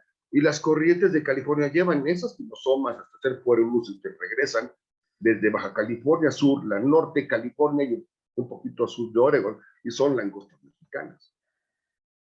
¿Sí? La verdad, es difícil. Ninguna institución tiene que llevar más que las dependencias y le corresponde a la Secretaría. Ahí sí difiero yo un poco. ¿Sí? Ok, Gustavo. Carlos Gómez menciona, muchas gracias por la ponencia. Le surge una duda respecto a las cuestiones sanitarias del cultivo, específicamente en la relación al uso de antibióticos, ya que en los manuales del Senacica menciona el uso de algunos fármacos aprobados en estanquería. Sin embargo, en dichos manuales no se hace referencia al sistema de producción en jaulas flotantes. Para este último sistema, ¿qué tan recomendable es el uso de antibióticos ante problemas sanitarios? Sobre todo en casos en donde se ha solventado problemas relacionados con el manejo en la medida de lo posible, pero los problemas aún persisten. ¿Existe alguna normatividad en la cual se prohíba su uso en estos sistemas? No. De hecho, es algo muy especial. Primero, muchas de las personas que cultivan en jaulas están cultivando en embalses que ni siquiera conocen el estatus metabólico de su embalse ni de su presa, pero que se les presenta un problema sanitario y quieren interactuar en esa situación para poder medicar. Sin embargo, ahí es donde se necesita al médico veterinario clínico. Necesitamos médicos veterinarios clínicos, especialistas en acuacultura, para poder ubicar la posibilidad de medicar. Y la única forma que podría hacer es, si fueran en jaulas, ser en alimentos, pero es muy riesgoso. Tendrías que confirmar que realmente se está consumiendo ese alimento, porque si no, ese alimento se libera al cuerpo de agua, a la columna de agua, y lo único que vas a hacer es una resistencia de las posibles microorganismos o patógenos que se puedan presentar en ese cuerpo de agua. Ahí prácticamente cada caso tiene que ser definido por las dos personas que debe tener todo cultivador, tal vez su biólogo ambiental, más su veterinario.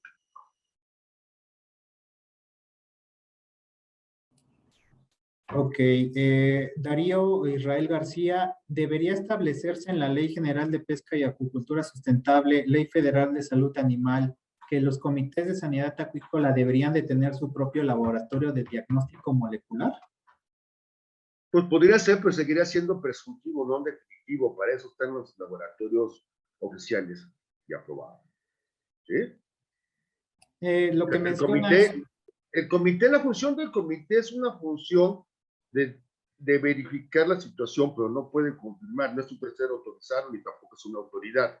Los comités de sanidad acuícola son asociaciones civiles y son de servicio a las autoridades. Pueden tener su laboratorio, podrían tener, pero no tendrían que tener la capacidad de definirse o autodelimitarse. Ni tampoco entre comités. Mejor de una vez, ¿lo quieres revisar? Puedes tener tu PCR con el próximo. Sí, pero no eres autoridad para dar un resultado oficial. Ok, en cuanto al tema de antibióticos en acuicultura, ¿cuál sería tu recomendación? ¿Cuál?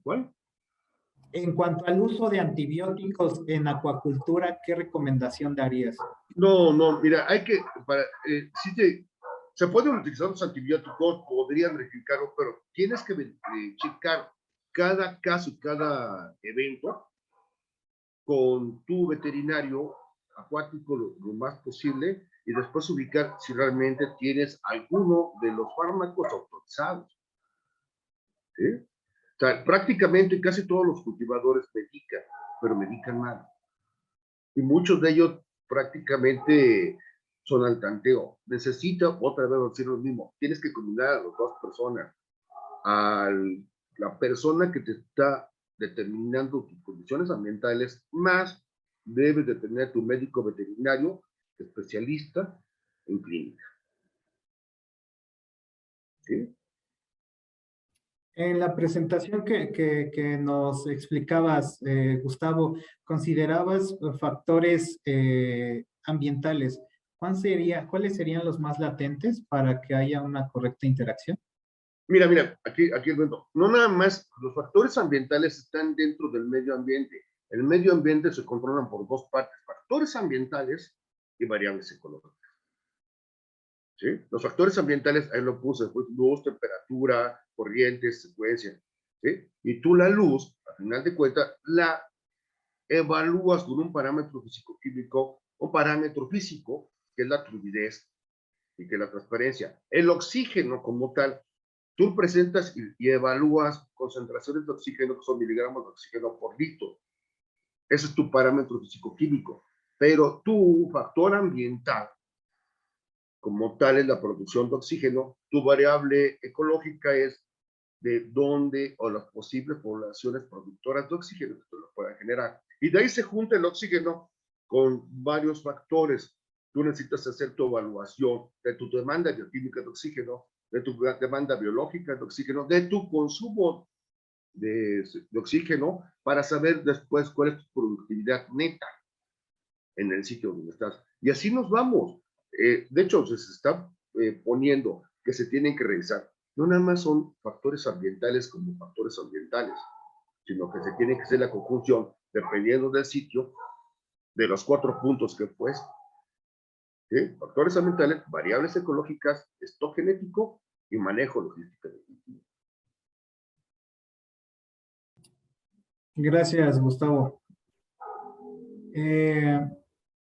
Sonia Araceli Soto menciona: muchas gracias por las ponencias. Ah, no, ese no es. Muchos de los veterinarios que son oficiales de campo de los comités no tienen la especialidad en organismos acuáticos. Aquí la academia puede asesorarlos, pero no ve una vinculación directa. Bueno, tendría que buscar la comunicación con la dependencia correspondiente. Samantha Vascos, muchas gracias por las ponencias. En la mañana el grupo de productos químicos y farmacéuticos comentaba que ya se está trabajando en la elaboración para el buen uso de productos farmacéuticos veterinarios para acuacultura. ¿No se podrían comentar si hay una fecha tentativa para esta guía y si se estaría incluyendo el uso de antimicrobianos y de alimentos medicados? Gracias. Esa pregunta le corresponde directamente al área de registro de productos farmacéuticos.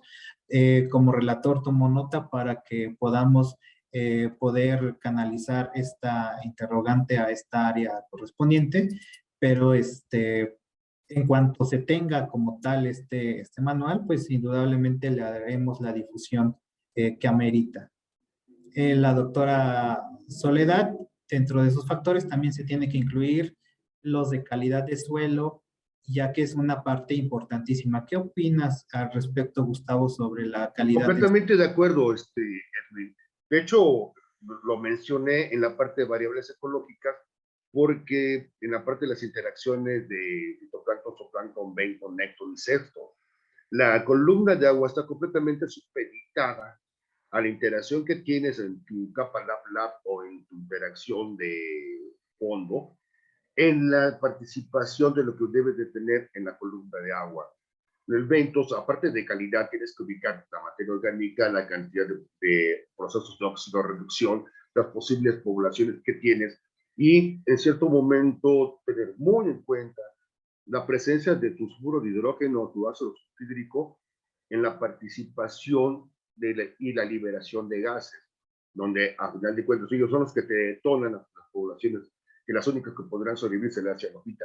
El Ventos realmente es un juego primordial dentro de los suelos de las poblaciones apícolas y pesqueras. Se fue Edwin. Y es que se me va luego la pantalla. Ok, perfecto. Samantha Vascos ofrece una disculpa. Dice que le faltó indicar que es la guía de buen uso de antibióticos. Gracias, Samantha. Por ahí hay algunos temas referentes al uso de antibióticos con los comités. Creo que ese tema podemos abordarlo después. Ya lo ampliaba el maestro Gustavo, el correcto uso de los antibióticos. Se canaliza con un médico veterinario que está normado, está por ley, y que sí, efectivamente necesitamos especialistas en este ramo, pero hacemos extensivo a aquellos alumnos, médicos interesados que vean al sector acuícola y pesquero como un área de oportunidad en el cual pueden desarrollarse de una manera pues muy ad hoc en cuanto a la formación profesional. ¿Qué más? En cuanto al tema del oxígeno que nos mencionabas, Gustavo, si tenemos alguna concentración baja en oxígeno, el cual es una condicionante en cuanto a la sanidad de estos organismos, ¿cómo podrías prevenir este tipo de afectaciones? ¿Dónde está la pregunta? ¿Quién la hace? Esa la hago yo. Ah, ok. Otra vez. ¿Verdad? ¿Me lo puedes repetir? Porque lo he estado queriendo encontrar y no te puse atención. ¿Cómo puedes corregir problemas de oxigenación en los cultivos? Ok, todo depende del tipo de cultivo que tengas y depende de la intensidad. Y la pregunta de los 64,000 pesos de toda la vida. Todo depende de la densidad poblacional y la biomasa que tengas. Tú puedes tener una baja concentración de oxígeno con un organismo, no te va a pasar nada. Tú puedes tener 2 miligramos de oxígeno con poquitos, 2 organismos por metro cuadrado o cúbico, no te va a pasar nada. Pero si tú tienes una biomasa de 2 kilos, 3 kilos, 5 kilos por metro cúbico, con esa concentración, vas a tener un problema de oxigenación. Y ahí vas a tener que hacer uso, entonces, de medios mecánicos como aeración para poder sustituir o restituir el oxígeno. Pero el oxígeno todo depende, no se presenta ni se comporta igual en aguas dulces ni en aguas saladas. Las aguas dulces tienen mayor capacidad de disolución de oxígeno y dependiendo la altura y la presión atmosférica, es el porcentaje de saturación de oxígeno que podrías tener. Cuando tú ya vas combinando los gradientes termoalinos y pones temperatura con salinidad, tus concentraciones de oxígeno varían dependiendo de la concentración de salinidad o de temperatura. Entre mayor temperatura y mayor salinidad, menor capacidad de saturación de oxígeno tiene. Entonces, prácticamente ahí tienes que hacer o hacer recambios de agua, o te metes aguas frescas, o pones una oxigenación. Una aeración y una oxigenación. Perfecto, por ahí hay una conversación acerca del uso de antibióticos, las facultades del médico veterinario, si somos biólogos, ingenieros acuícolas o pesqueros, quién receta, por qué sí, por qué no recetar, lo que habíamos platicado, Gustavo. Existe algunas 2 últimas preguntas que el maestro pudiera contestar. 2 últimas preguntas.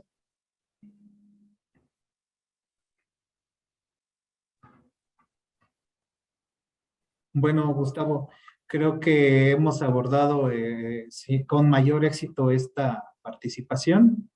Te damos el agradecimiento, el compartir este conocimiento con los aquí presentes. Tuvimos una audiencia de 207 personas, la cual es un número que nosotros nos congratulamos porque estamos haciendo eco en la importancia de este comité. Hacemos extensivo a aquellas preguntas que se llegaran a quedar en la bandeja. Pedimos el apoyo de los técnicos en informática del CONASA para que nos las reenvíen las contestemos y estemos en posibilidades de compartirlas. Doy el uso de la palabra al doctor Asateneidi Secua en calidad del coordinador del Comité de Salud y Producción Acuícola. Adelante, doctor Asa. Muchas gracias, Edwin. Y pues yo quiero agradecer nuevamente a nuestros ponentes y ofrecer una disculpa a nombre del doctor Francisco Monroy, quien pues tuvimos la presentación de su participación en la ponencia de manera conjunta con Gustavo. Sin embargo, pues a veces se atraviesan otros compromisos dentro de las reuniones de CONASA. Él es actualmente el coordinador del Comité de Vigilancia Epidemiológica y pues coincidió con este Comité de Salud y Producción Acuícola. Entonces, no le fue fácil poder estar presente en dos eventos al mismo tiempo y pues él ofreció una disculpa que la hago extensiva para todos ustedes, pero creo que la presentación que tuvieron de manera conjunta pues amplió el panorama ampliamente y creo que se surgieron muchas dudas y preguntas sobre el tema, que es muy importante. Y dentro de este comité, pues efectivamente analizamos este acuerdo de enfermedades de reporte obligatorio en nuestro país y me gustaría señalar que el haber podido incorporar a este acuerdo de notificación de enfermedades de reporte obligatorio en México todas aquellas enfermedades de origen acuático no fue fácil, Fue muy problemático desde el punto de vista jurídico poder conjuntar e incorporar estas enfermedades en este acuerdo y pues algo lamentable fue que el acuerdo en una primera publicación en 2016 pues salió con errores y en 2018 también mantiene algunos errores en la nomenclatura de muchas enfermedades, de muchos agentes etiológicos que causan las mismas y pues comentar que no solamente es en la parte acuática, también hay otros errores en otras especies animales terrestres, donde también es necesario hacer algunos ajustes. Se comentaba que este acuerdo debería tener una revisión cada 2 años, y no es mala idea. Sin embargo, hay que recordar que este acuerdo se va actualizando conforme a la presentación de nuevas enfermedades emergentes, reemergentes, incluso algunas que hoy están consideradas como exóticas y que se reconocen ya oficialmente en México y que tienen que pasar del grupo 1 al grupo 3 como enfermedades endémicas. Entonces, esa revisión tiene que ser, por lo menos, como decían, cada 2 años como revisión, ¿sí? Pero la actualización sí estaría sujeta a que si antes de ese tiempo hay nuevas enfermedades o cambios en la situación sanitaria del país, pues tengan que ser modificados. Y esa es la ventaja de tener un acuerdo, una publicación de un acuerdo, que es más fácil su modificación y su publicación. Y bueno, pues yo les agradezco nuevamente su participación como ponentes, excelentes pláticas, ya lo vimos en los comentarios de todos los asistentes. Yo registré hasta 211, Edwin, asistentes en un momento dado. Creo que es una buena cantidad de participantes en nuestra mesa de salud y producción acuícola. Nuevamente agradezco a Marisol, a Gustavo y a Paco que presentaron las ponencias de este comité, a Edwin por habernos moderado el mismo. No es fácil, pero lo hiciste bien. Creo que ya hasta se nos fue. Ha tenido problemas con el internet. Y bueno, a todos les agradezco mucho también, obviamente, el apoyo de CONASA con toda esta sección de informática que nos han ayudado para poder presentar de manera virtual estos temas y al público tan amplio que tuvimos. Muchas gracias a todos por su asistencia, nuevamente a los ponentes, y pues vamos a continuar trabajando en este comité en pro de la sanidad acuícola y pesquera, por supuesto. ¿Sí? Gracias a todos, que pasen buena tarde y buen provecho. Gracias. Gracias, buenas tardes. Hasta luego. Hasta luego. Hasta luego.